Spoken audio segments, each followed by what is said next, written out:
Today, most Muslims read the Quran in a text that is referred to as the Egyptian edition of 1924. That's how scholars refer to it. Most Muslims may not have realized that this is the designation referred to as the Egyptian edition of 1924, of 1924, 1924, 24, 24, 24, 1924.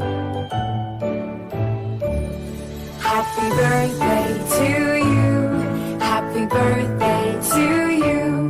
Happy birthday, happy birthday. It has to be in Islamic style, in the Quranic style. It has to be like, happy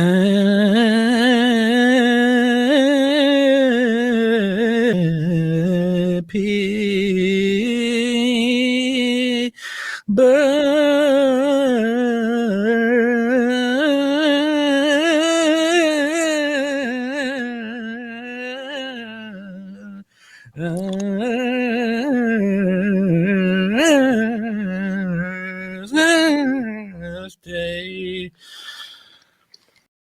It's very long.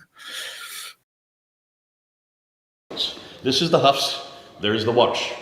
This is memorized by about 3% of the world's Muslim population. This one here is memorized by 93% of the world's Muslim population. This is the one that's now the standard for us today. Why? Because of what they did in Cairo 100 years ago. What did they do in Cairo 100 years ago? Oh, they tried to standardize the Quran. And Why? I think they spent 7 years working because of the differences. Because of the high school, the high school students who came and they were coming to class and they were supposed to write standardized tests, but every one of them had 30 different answers. So they went to Muhammad ibn al-Hussein al-Haddad and they asked him to just choose one.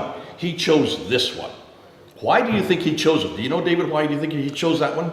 I know that the Hafs version had become popular because of the Ottoman Empire. It's the Ottoman Empire. They were the ones that had all the manuscripts. They were the ones that were changing all of these manuscript variants so that they were standardized to this canonical text.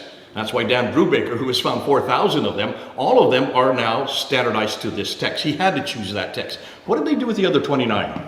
Didn't they send them to the bottom of the Nile or something? Took them out into a boat and dumped them into the Nile, thinking that would solve the problem. Well, they burned them the first time, so why not drown them this time? They did not consider that Hatun was going to come about another 100 years later. And our good friend Hatuntash, just 5'2", she found not one, not two, 26 of them by the time we were there in 2016. She has now found all 30, and you're saying another 7, because in between 1924 and 1936, they changed it 7 times because they found all kinds of grammatical mistakes. That became the narrative. That became the standard for all of Egypt. By 1985, the Ibn Saud family saw how successful it was for Egypt. They made it the standard work for the whole world. Now, how many people who are watching were alive in 1985? If you're raising your hand, you are older than the canonical text. Feel pretty old. That means the canonical text is pretty new.